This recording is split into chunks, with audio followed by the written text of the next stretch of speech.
প্রিয় দর্শক বন্ধুরা, এই মুহূর্তের জন্য আপার প্রাইমারি থেকে কয়েকটি গুরুত্বপূর্ণ বিষয় কিন্তু প্রশ্ন এবং উত্তর উঠে আসছে।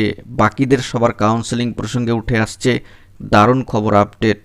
প্যারা টিচার ইন্টারভিউ কবে নাগাদ হতে পারে সম্ভাবনা, অর্থাৎ সম্ভাব্য কিছু সময়সীমা ডেডলাইন।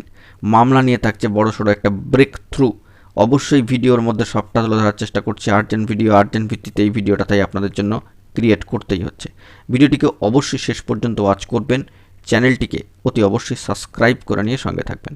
চলুন কথাবার্তা না বাড়িয়ে মূল টপিকে ফোকাস করে সম্পূর্ণ বিষয়টিকে সার্বিকভাবে জেনে নেওয়ার চেষ্টা করি। অত্যন্ত গুরুত্বপূর্ণ ইনফরমেশন, কার্যত বাকিদের সবার কাউন্সেলিং প্রসিডিওর নিয়ে উঠে আসছে দারুণ খবর, এবং প্যারা টিচার বন্ধুরা দীর্ঘ সময় ধরে কিন্তু অপেক্ষা করে রয়েছেন। তাদের ইন্টারভিউ সম্ভাব্য কবে নাগাদ হতে পারে, আনঅফিসিয়ালি কিছু ডেডলাইনও কিন্তু উঠে আসছে। বন্ধুরা, এখনও কিন্তু West Bengal central school service commission notification দিয়ে প্যারা টিচার বন্ধুদের জন্য ইন্টারভিউ বিষয়ে কোনো কিছু জানায়নি। সেটা কিন্তু পেন্ডিং হয়ে গিয়েছিল, তবে সম্ভাব্য কিছু ডেডলাইন উঠে আসছে। আপার প্রাইমারির প্যারা টিচার বন্ধুদের ক্ষেত্রে ইন্টারভিউ 30শে নভেম্বর থেকে 12ই ডিসেম্বরের মধ্যে সম্পন্ন হয়ে যেতে পারে। হ্যাঁ বন্ধুরা, ঠিকই শুনেছেন, ইন্টারভিউ কিন্তু প্যারা টিচার বন্ধুদের ক্ষেত্রে আনঅফিসিয়ালি একটা ডেডলাইন উঠে আসছে। 30শে নভেম্বর থেকে 12ই ডিসেম্বরের মধ্যে কিন্তু কমপ্লিট হয়ে যেতে পারে। আপার প্রাইমারির ভেরিফাইড গ্রুপগুলি থেকে এই বার্তা কিন্তু উঠে এসেছে। অবশ্যই একটা সম্ভাব্য ডেডলাইন তুলে ধরলাম। অফিসিয়ালি এই বার্তা, এটা কিন্তু কখনোই মনে করবেন না আনঅফিসিয়ালি, এবং সামাজিক গণমাধ্যমের সূত্র ধরে এই ডেডলাইন কিন্তু উঠে এসেছে 30শে নভেম্বর থেকে 12ই ডিসেম্বরের মধ্যে।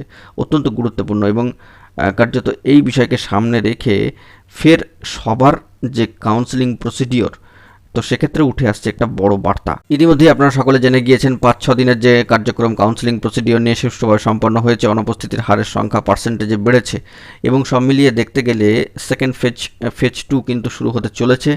অনুপস্থিতির সংখ্যা যেহেতু বাড়ছে দিন দিন, সবার ডাক পাওয়ার একটা সম্ভাবনা থাকছে। এই বিষয়ে আগামী 11ই নভেম্বর থেকে 27শে নভেম্বর পর্যন্ত শনি রবি বাদে প্রত্যেক দিন এই প্রসেস ধারাবাহিকভাবে চলবে। টেবিল বাড়িয়ে একাধিক সংখ্যক প্রার্থীকে কিন্তু ডাকা হচ্ছে। তো 14,052 সকলের শূন্য পদের ক্ষেত্রে নিয়োগে তোড়জোড় শুরু হয়ে গিয়েছে, এবং যে বিষয়টি জানা যাচ্ছে যে মেধা তালিকাভুক্ত প্রার্থীদের কাউন্সেলিং প্রসিডিওর শেষ হলে ওয়েট লিস্টেড প্রার্থীদের কিন্তু কাউন্সেলিং প্রসিডিওরের মধ্যে নিয়ে চলে আসা হবে, এবং ধাপে ধাপে এই কাজটা কিন্তু চলবে।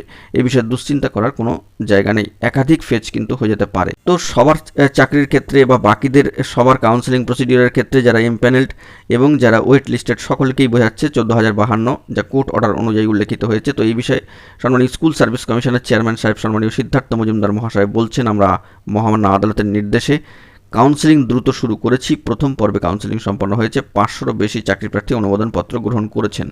11ই অক্টোবর থেকে দ্বিতীয় পর্যায়ের কাউন্সেলিং শুরু হবে, যেখানে বাদবাকি সকলকেই ডাকা হবে।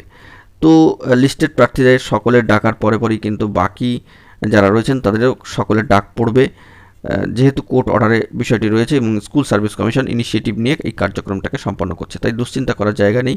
ব্যাক টু ব্যাক ভালো খবর উঠে আসছে। তো এই বিষয়ে মামলার বিষয়ে একটা ব্রেক থ্রু নিউজ কিন্তু উঠে আসছে, সেই দিকে আমরাও কিন্তু ফোকাস করব।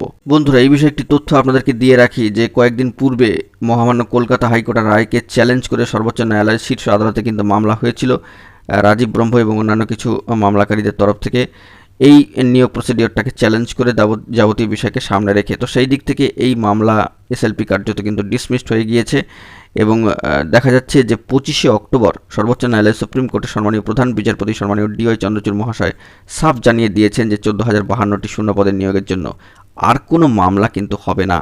2016 সালে এই নিয়োগের প্রথম বিজ্ঞপ্তি বেরোয়, তারপর থেকে প্রতি ধাপে ধাপে একাধিক মামলা হয় এই নিয়োগের উপরে।